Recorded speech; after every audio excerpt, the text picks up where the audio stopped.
देश भर में लोकसभा चुनाव की शुरुआत हो चुकी है।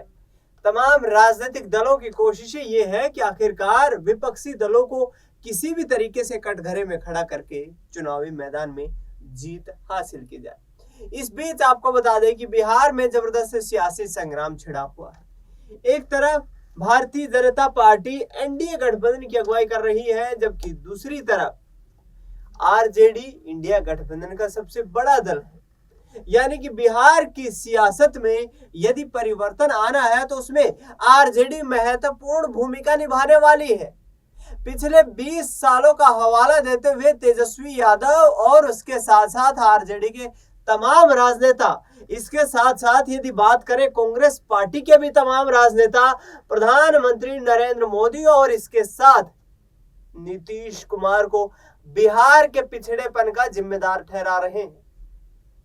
उनका साफ तौर पर कहना है कि यहाँ पर नीतीश कुमार ने जिस तरीके से जंगल राज फैलाया है, बिहार में जिस तरीके से तमाम जो है मुद्दे हैं, इस वक्त रोजगार खत्म हो चुका है, बेरोजगारी, महंगाई चरम सीमा पर है और इसके साथ साथ बिहार को पलायन और मजदूर फैक्ट्री बना दिया गया है। ऐसे में लालू परिवार तो यहाँ पर इतनी कटाक्ष करता हुआ नजर आ रहा है कि चाचा यहाँ पर पता ही नहीं कब पलट जाते हैं। यानी कि नीतीश कुमार को लेकर के जबरदस्त तरीके से तेजस्वी यादव हमला बोलते हुए नजर आ रहे हैं। दूसरी तरफ तेजस्वी यादव की और इंडिया गठबंधन की मुश्किलें पूर्णिया सीट को लेकर भी फंसी हुई है, क्योंकि पूर्णिया लोकसभा क्षेत्र में पप्पू यादव बड़े और कद्दावर नेता के तौर पर ताल ठोक रहे हैं। आपको बता दें कि लोकसभा का चुनाव है, एक बड़ा चुनाव है और इस चुनाव में जिस तरीके से भारतीय जनता पार्टी बिहार में 2019 के आंकड़ों को दोहराना चाहती है, तो महागठबंधन केंद्र में सत्ता में वापसी के दरवाजे देख रहा है। इस बीच पप्पू यादव पूर्णिया से निर्दलीय प्रत्याशी के रूप में चुनाव लड़ रहे हैं। उनका कहना है कि कोसी सीमांचल की लड़ाई लड़नी है। पूर्णिया के लोगों पर मुझे विश्वास है कि मुझे जन समर्थन मिलेगा। 3 बार पहले भी मैं चुनाव लड़ चुका हूं और अब फिर से चुनावी मैदान में उतर गए हैं। इस बीच उनकी पत्नी रंजीत रंजन, जो कि वर्तमान में कांग्रेस पार्टी से राज्यसभा सांसद हैं, क्या कुछ कहती नजर आ रही हैं पप्पू यादव के चुनावी रवैये को लेकर के, सुनिए जरा। देखिए, हम लोग खुद मैनिफेस्टो कमेटी में थे। मेरे लिए ये गर्व की बात है और ये कांग्रेस है जो कहती है वो करती है। हम युवा न्याय की बात कर रहे हैं, महिला या न्याय की बात कर रहे हैं, किसानों के न्याय की बात कर रहे हैं, अधिकार न्याय की बात कर रहे हैं, हिस्सेदारी की बात कर रहे हैं। जो 10 साल में लोकतंत्र को राजतंत्र बनाने की कोशिश ये जुमला भाजपा पार्टी ने की है, उसको तोड़ने की बात कर रहे हैं। और सबसे बड़ी बात क्या है, हमारे जितने भी मैनिफेस्टो में वादे हैं वो वादे हमने ऑलरेडी पूर्ण किए हैं। चाहे वो एमएसपी की बात हो, किसानों के कर्ज माफ़ी की बात हो, महिलाओं के महंगाई को कम करने की बात हो, युवाओं के रोज़गार की बात हो। हमने किसानों का भी कर्ज माफ़ किया था, हमने युवाओं को भी काफ़ी नौकरियां दी और हम कह रहे हैं कि अग्निवीर योजना को हम दोबारा से हटाएंगे और परमानेंट जॉब की तरफ जाएंगे। हम कह रहे हैं कि हम 30 लाख नौकरियां जो गवर्नमेंट जॉब खाली पड़ी है हम दोबारा से युवाओं के लिए खोलेंगे। हमने किया है और हम पूरे विश्वास के साथ कह रहे हैं कि लोगों को विश्वास होगा, 100% दिलाएगा।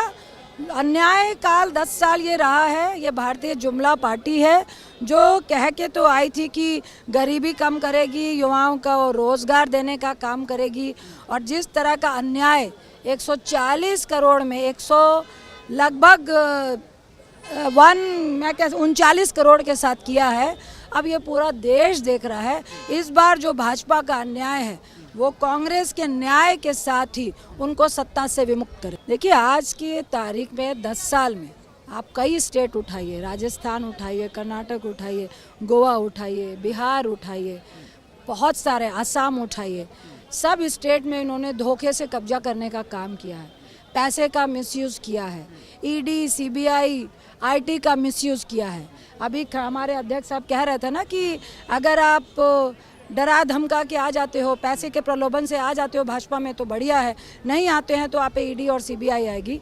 पीएमएलए का जो दुरुपयोग हो रहा है, तो निश्चित तौर से आज जो संविधान की धज्जियां उड़ाई जा रही हैं, तो निश्चित तौर से स्टेट का राइट बचाने के लिए, संविधान का राइट बचाने के लिए, और आपको जनता चुन के भेजती है लोकतंत्र को बचाने के लिए, बहुत ज़रूरी है कि हम अपने जो अधिकार है हमारा लोकतंत्र का, उसको बचाने के लिए भी किसी ना किसी पार्टी को आगे आना पड़ेगा। देखिए, बहुत बड़ा ऐलान है। हम ये न्याय योजना 2019 में भी लेकर आए थे, लेकिन हम शायद लोगों को समझा नहीं पाए।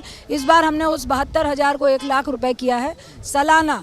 हम महिला के लिए मंथली लगभग 7-8 हज़ार आना बहुत बड़ी बात है। जिस रूरल एरिया से हम लोग आते हैं, जहाँ पे एक वृद्धा और विडो 400 रुपये वृद्धा पेंशन और पेंशन के लिए लाइनों में खड़ी होती है, उसके लिए 7-8 हज़ार उसको आर्थिक स्वावलंबी देगा। और मुझे लगता है कि ये एक बहुत बड़ा इनिशिएटिव है महिलाओं के लिए, जो लोगों को समझ में आ रहा। हाथ बदलेगा हालात? निश्चित तौर से हाथ हमेशा से देश को बदलता रहा है, और इस जुमला पार्टी से इस बार हाथ लोगों को निजात दिलाने का काम करेगा। तो सुना आपने, यहाँ पर रंजीत रंजन ये कहती नजर आ रही हैं कि हाथ मजबूती देगा, यानी कि कांग्रेस पार्टी की नैया पर भी बैठी रहना चाहती है, और दूसरी तरफ पूर्णिया लोकसभा सीट पर अपने पति पप्पू यादव की भी मदद करना चाहती हैं। आपको बता दें कि लोकसभा चुनाव में जो सियासी घमासान मचा हुआ है, इस बीच आरजेडी के नेता तेजस्वी यादव धुआंधार पूर्णिया इलाके में प्रचार कर रहे हैं। उनकी तरफ से साफ कहना है कि भाई पप्पू यादव बीजेपी का एजेंट है, भारतीय जनता पार्टी में जाने की उनकी इच्छाएं हैं। पिछले दिनों उन्होंने ये स्पष्ट भी कर दिया है। हालांकि पप्पू यादव ने ये बयान दिया था कि यदि पूर्णिया को उप राजधानी बनाने का फैसला बीजेपी सरकार, जेडीयू सरकार कर लेती है, तो मैं भारतीय जनता पार्टी में शामिल हो जाऊं। इस मुद्दे को लेकर के तेजस्वी यादव लगातार सवाल पूछते नजर आ रहे हैं। उनकी तरफ से कहा जा रहा है कि वो बीजेपी के एजेंट के रूप में इलाके में आए हैं। उनका कोई उद्देश्य यहाँ पर इलाके का विकास करना नहीं है, क्योंकि 3 बार भी पहले सांसद रह चुके हैं, लेकिन फिर भी पूर्णिया का क्षेत्र जो है, कोसी सीमांचल का इलाका जो है, ये पिछड़ा हुआ इलाका है। उन्होंने कहा कि हम मात्र 17 महीने सरकार में शामिल हुए हैं। इन 17 महीनों में हमने बिहार में करीब 4 लाख से अधिक नौकरियां दी हैं, और यदि इंडिया गठबंधन की सरकार बनती है तो 1 करोड़ नौकरियां देने का काम करेंगे। बिहार के किसी भी व्यक्ति को पलायन करने की नौबत नहीं आएगी। बिहार में तमाम राजनीतिक जो समस्याएं हैं उनको खत्म कर दिया जाएगा, रोजगार के अपार अवसर यहाँ पर पैदा कर दिए जाएंगे। यानी कि तेजस्वी यादव जिस तरीके से वायदे करते, दावे करते नजर आ रहे हैं, उनमें दम तो नजर आ रहा है। लेकिन दूसरी तरफ तेजस्वी यादव को घेरने का प्रयत्न भी इस तरीके से किया गया कि चिराग पासवान की मां को कुछ वहां पर उपद्रवी लोगों ने जो अभद्र शब्द निकाले, और उन शब्दों को देखते हुए चिराग पासवान भी तेजस्वी यादव को कटघरे में खड़ा करते नजर आए। उन्होंने कहा कि मुझे उम्मीद नहीं थी कि तेजस्वी यादव की मौजूदगी में कोई महिला अपमान के लिए ऐसी बातें कर सकता है, और तेजस्वी यादव के मंच से, उनकी रैली से जो नारे लगे हैं वो वाकई झकझोर देने वाले हैं।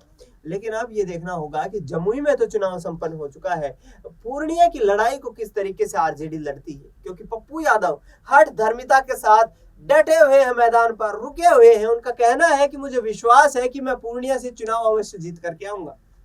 दूसरी तरफ उनकी पत्नी भी ये कहती नजर आ रही हैं कि मजबूती देना विपक्ष का काम है, हम मजबूती के साथ चुनाव में मैदान में उतर रहे हैं, और इसके साथ साथ केंद्र की सत्ता में वापसी करेंगे। यानी कि साफ तौर पर ये संकेत दिए जा चुके हैं कि पप्पू यादव चुनाव अवश्य लड़ रहे हैं, लेकिन वे विपक्ष की भूमिका में रहेंगे और इंडिया गठबंधन की सरकार बनाने में सहयोग करेंगे। अब देखना ये होगा कि जिस पूर्णिया सीट पर पप्पू यादव और बीमा भारती के बीच कड़ी टक्कर देखने को मिल रही है, वहां पर किसको जीत मिल पाएगी। फिलहाल मुझे दीजिए इजाजत, नमस्कार।